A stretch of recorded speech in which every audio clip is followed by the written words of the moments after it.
Our job begins where most advisors stop. Saving money is great, but how do you spend it without risk in retirement? Welcome to Every Day is Saturday with Brad Gotto and Matt Stahl, partners and private wealth managers at Fiat Wealth Management. In this podcast, we aim to broaden your knowledge about the financial world we live in today and make the boring and complex financial decisions fun, informative, and educational.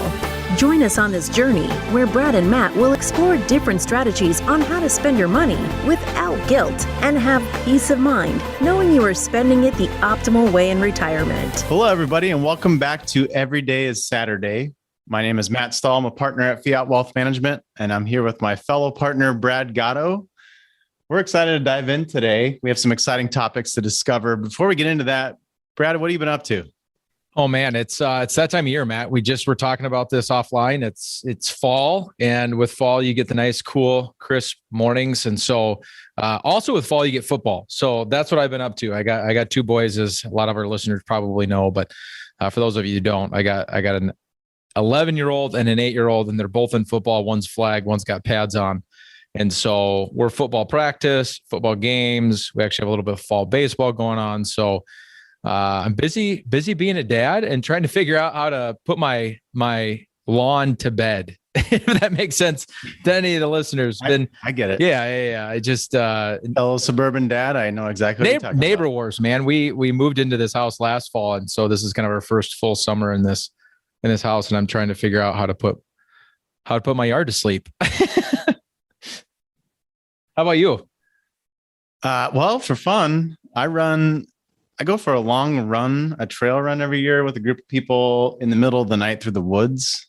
And I just did that recently. That's kind of how I commemorate fall each year. It is it's a good thing that you told the listeners that that's for fun, because it sounds like community service to some, I'm sure. It's a different kind of fun, but hey, I love it. It's a unique experience, and it rained on me this year. So that was a first time experience for me to add rain to the mix, but I had a great time, and so it's the middle of the night. Begun. You're on a trail, and it's raining, and you're running, and it's dark because you're running through the middle of the night. So it was it's a once in a lifetime experience that I try to have every year. I was gonna say, except that you do it every year. That's right. And we this is also football time for us at our home, but it's the European brand of football. We have four now soccer fanatics in our house. I do still like watching American football, and Brad and I have had a lot to cheer about this year. Good year for both being Iowa Hawkeye fans. Let's go. The European brand of football. Matt, you and I go back and forth about this. I know all your boys play football or European football, soccer, and you're really into it. Not my sport. Although I will say Ted Lasso, if anything's going to get me pulled into soccer, it's Ted Lasso. What a great show. All right, well, let's dive in.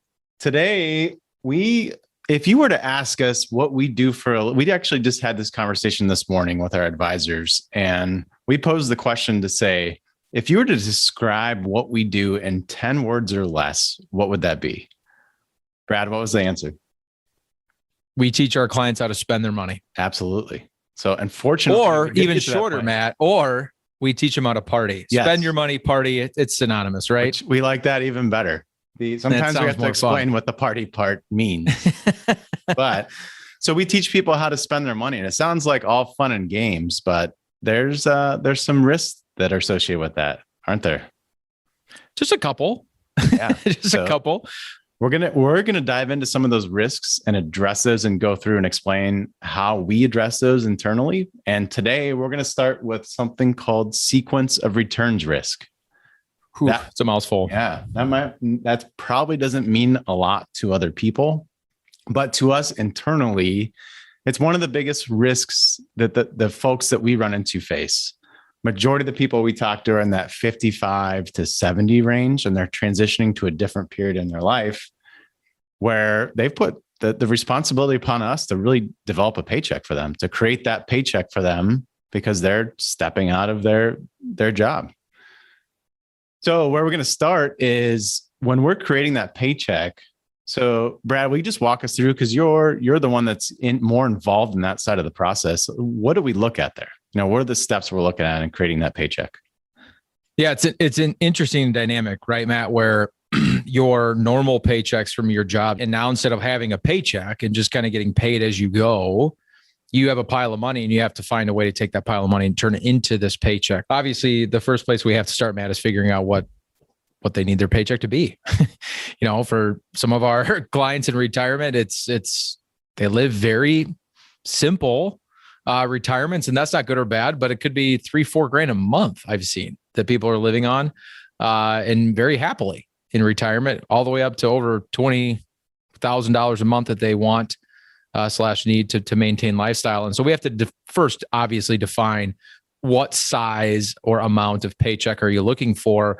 The next kind of breakdown, step 2, if you will, is to figure out what paychecks do you already have coming in. I know you're retired, and so that maybe confuses some people. But what I mean by that, retirement paychecks would be things like pensions and Social Security, or maybe people have already purchased individual annuity contracts, income annuities, things like that. So the bottom line is everybody gets to participate in Social Security if you've got a working history. And so everybody's got some sort of kind of baseline income coming in the door. We call that stable income or guaranteed income. And so we got to figure out what is already going to be coming in the door, and then just figure out how we're going to solve for that gap, right? So if the person wants $10,000 a month, and between Social Security's pensions and other guaranteed sources, maybe they have $5,000 a month. Well, they have a $5,000 income gap that we need to pick up, or a shortfall with their assets, the pile of money that they've saved.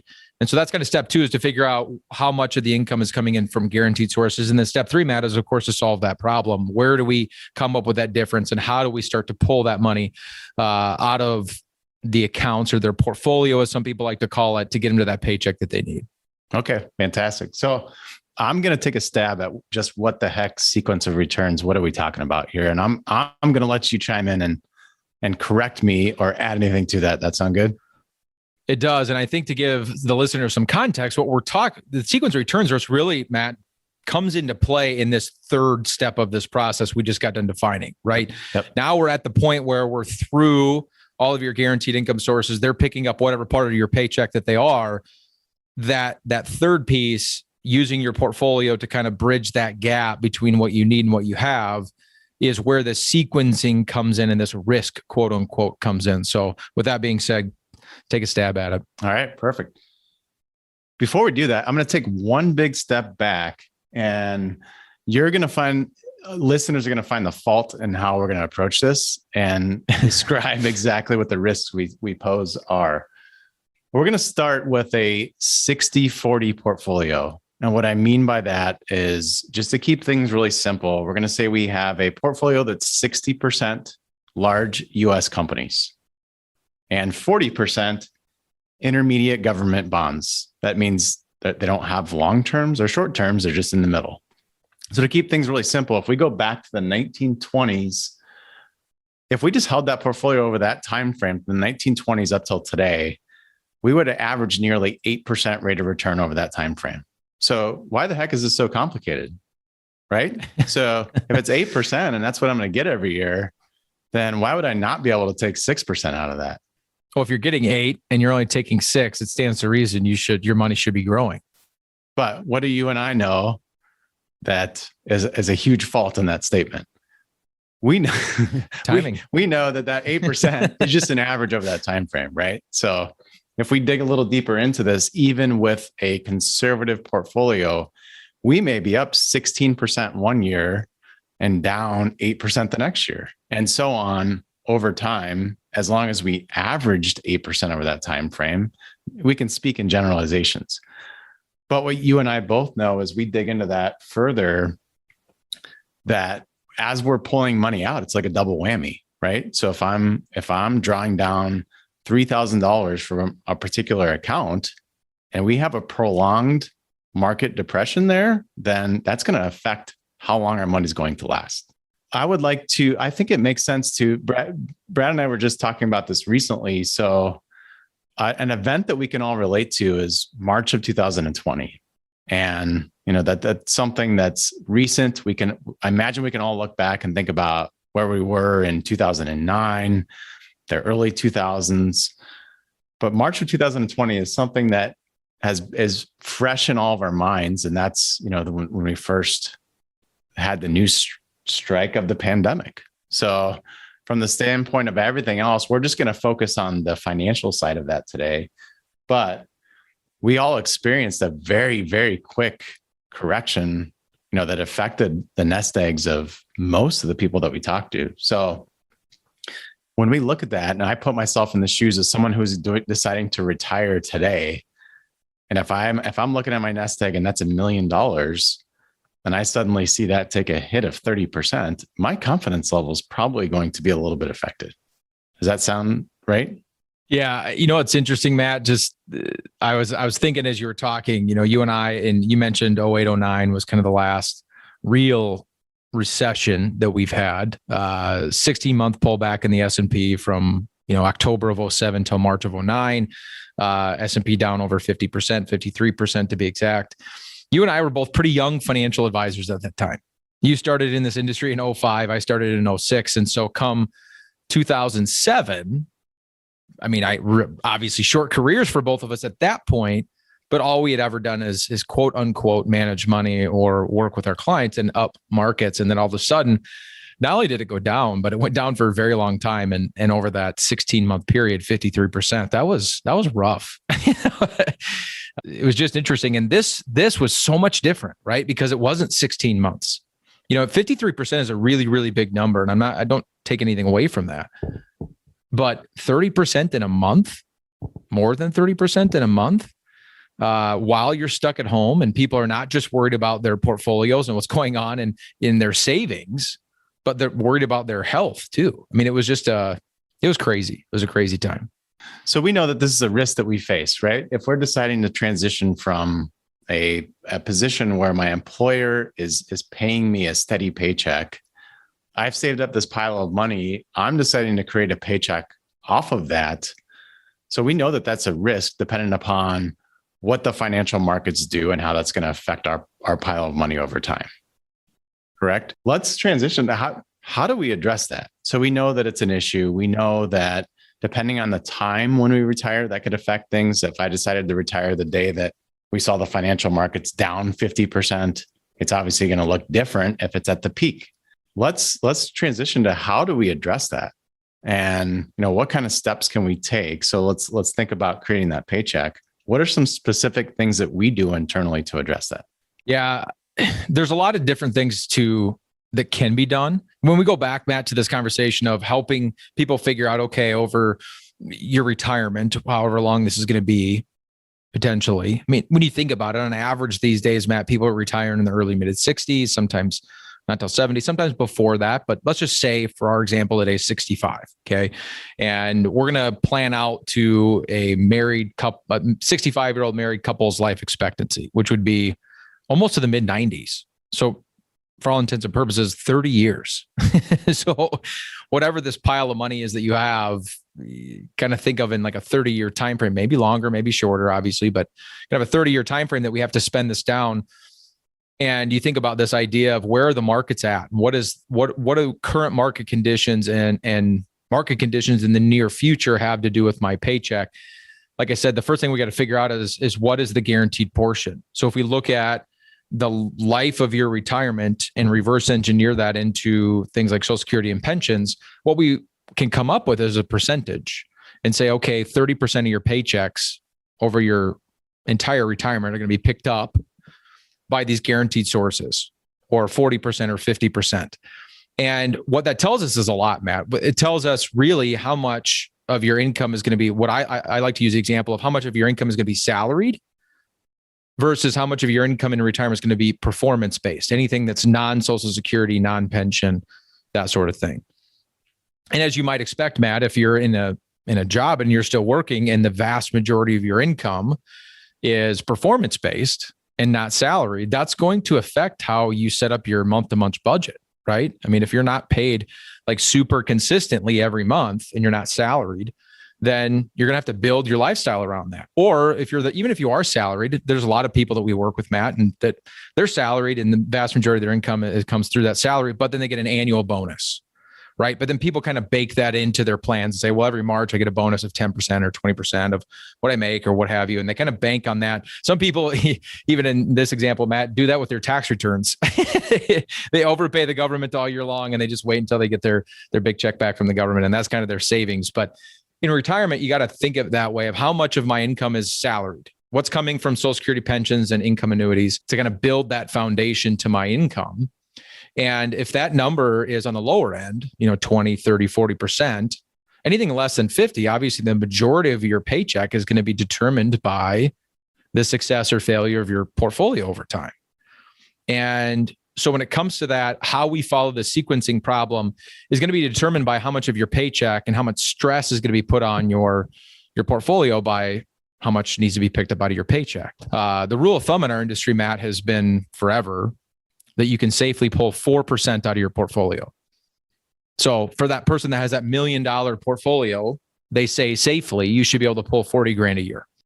And so that's kind of a good jumping off point for people to think about when it comes to how can I start to begin to think about spending down my portfolio? What's an okay starting place, I guess, for me to determine if I can afford to retire or supplement my Social Security and pension to get me to the paycheck that I want. So the first thing in figuring this problem out is figuring out roughly what percentage of your portfolio do we have to pull out every year to get you to the income paycheck that you want.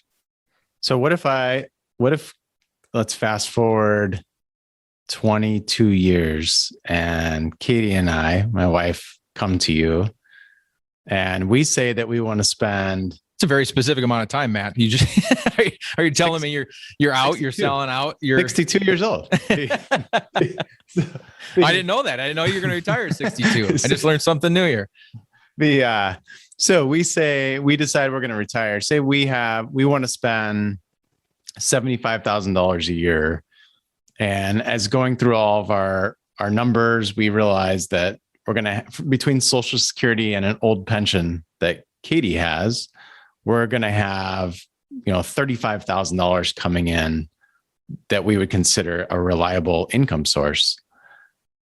And so you're telling me that's the first starting point. We look at that and you say to me, hey, less than 50% of your income is guaranteed.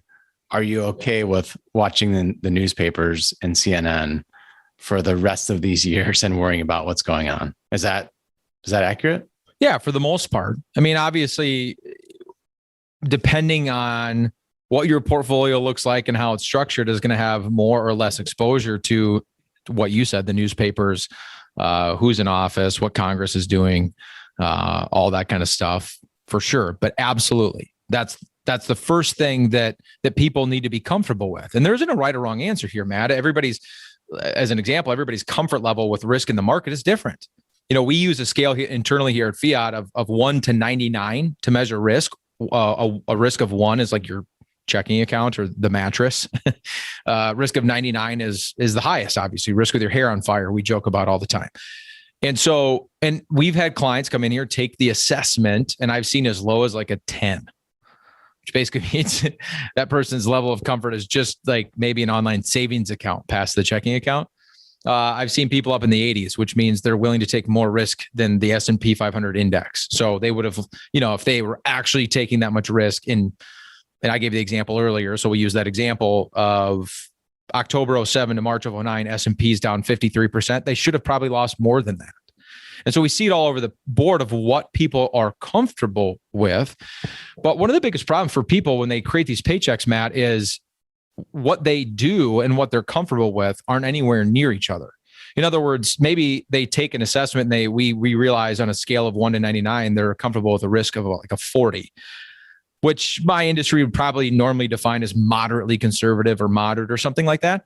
And their portfolio is not invested at a 40, it's invested at a 70. And so that would be one of the first kind of big cracks in the foundation. Because ultimately what's going to happen is in March of last year, when the market tanked 30% in 30 days, they were the people panicking. And it's that panic that causes them to not stick to the plan. And so when you look at all the history of this 4% safe withdrawal rate, and they show you all the statistics of, hey, this works the majority of the time if you just kind of stay the course. Part of that is staying the course. And that's honestly, Matt, probably the thing that throws people off the most and what derails their retirement income plans is they don't stay the course. They don't stay in the game, right? They build a 60-40 portfolio like you talked about before, 80-20 or whatever they build, but then ultimately they end up changing it because they get uncomfortable. And a lot of that has to do with what you just talked about. A lot of people have the majority of their income needs being satisfied by non-guaranteed sources or something that has embedded risk. And it just compounds this issue of running out of money or spending without stress. Got it. Okay. So what if I come to you and say, I'm not comfortable with the fact that 50% of my income is subject to all sorts of other crazy conditions going on. I want to be able to wake up every Monday and not worry about what the heck is going on. Every Saturday. Nice correction. Every Saturday, Matt. Come on. So I want to wake up every Saturday and not worry about what the heck's going on. So now what do I do?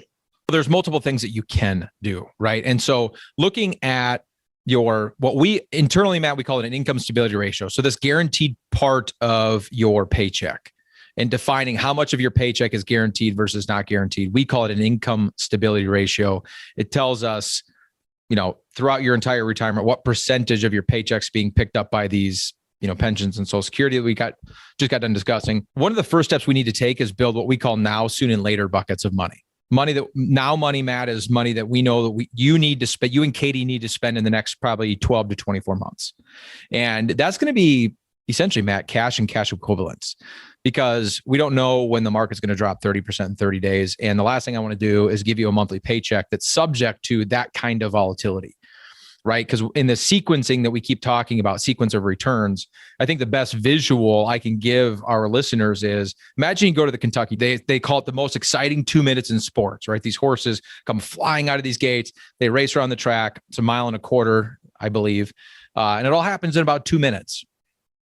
That said, you could be the horse with the best odds to win, the odds-on favorite, all the things. Everybody's putting their money on you. And you could be the fastest horse in the race. But if you trip coming out of that gate, that race is so crazy that you just aren't going to have time to make it up.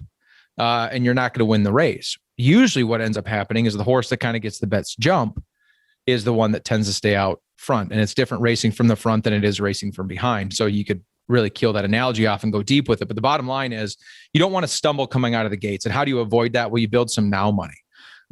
You have cash and cash equivalent type options, non-risk options to build that. Soon money is kind of the part of the portfolio we want to build to be spent after the now money. Years 3 through 8, 3 through 10, kind of in that range. We need to do something more than cash because we need the money to grow. Right, Matt? Because inflation's a real thing.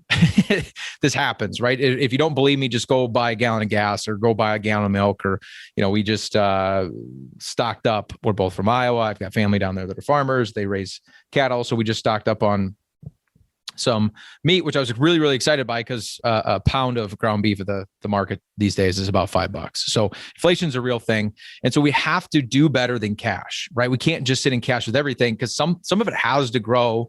And so we need to do it smartly. We can't just ride the entire roller coaster of the markets if we only have kind of 3 to 8 years to let things bake.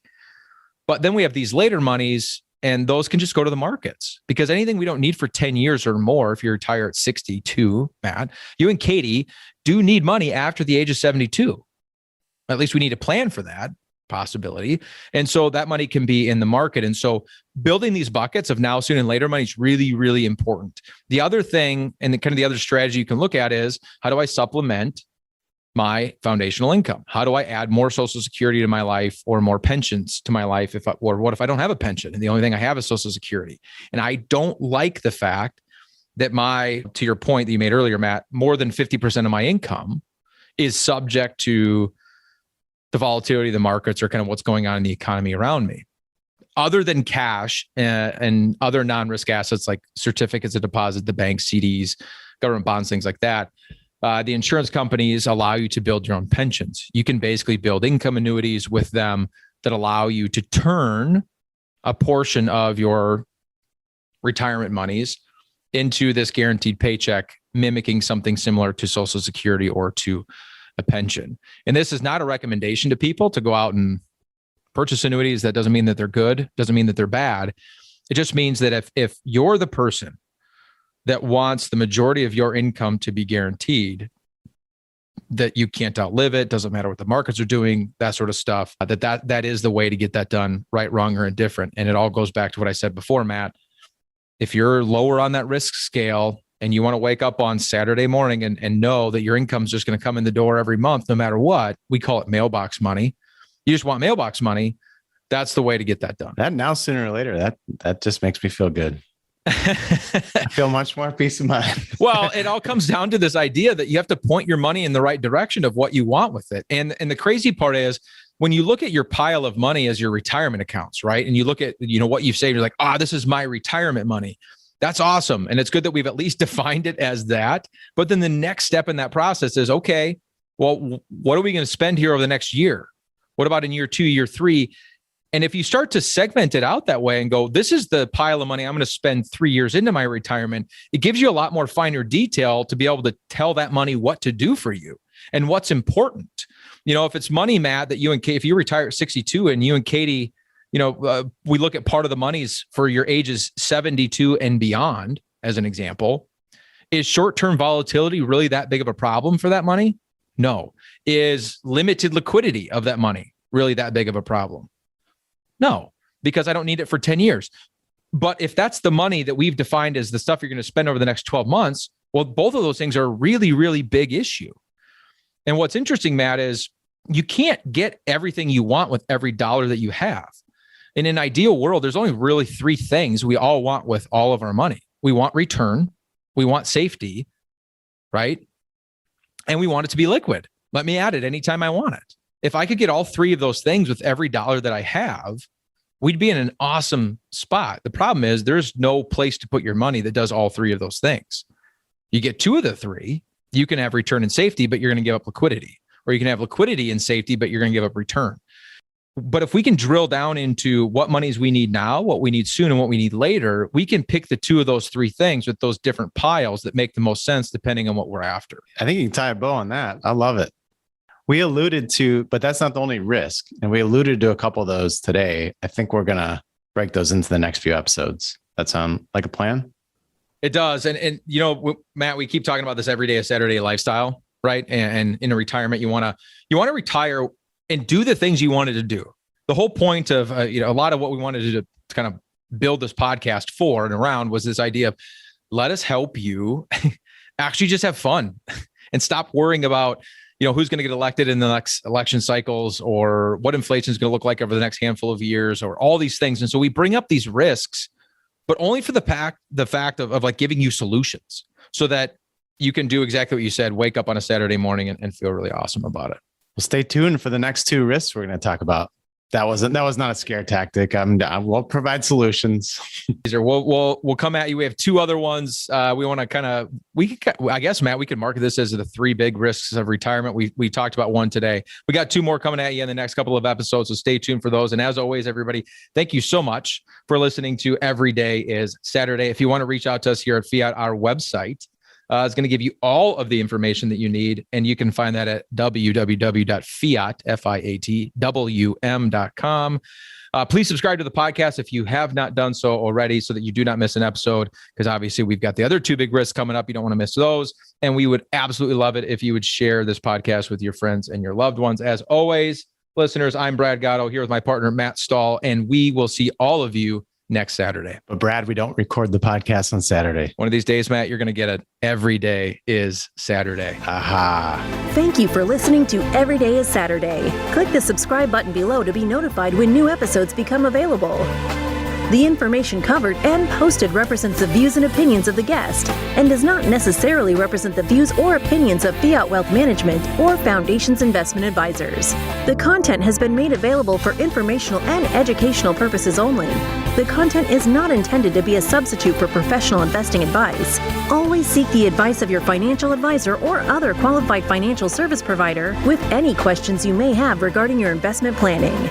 Investment advisory services offered through Foundations Investment Advisors, LLC, an SEC registered investment advisor.